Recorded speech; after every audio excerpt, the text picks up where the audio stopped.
જો દોસ્તો, હું મારા નાના બાપાની વાડીમાં હાથી હાંકું છું.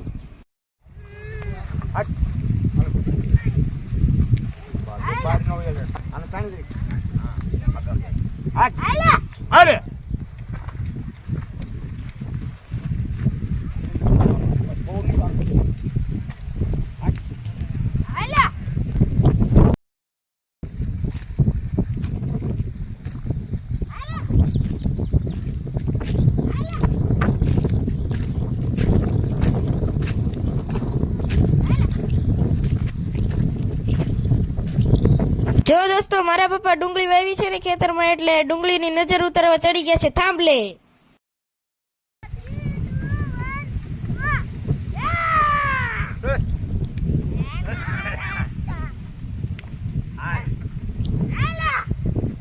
બાય. બધાને નવો વિડીયો જોવા માટે તૈયાર રહેજો.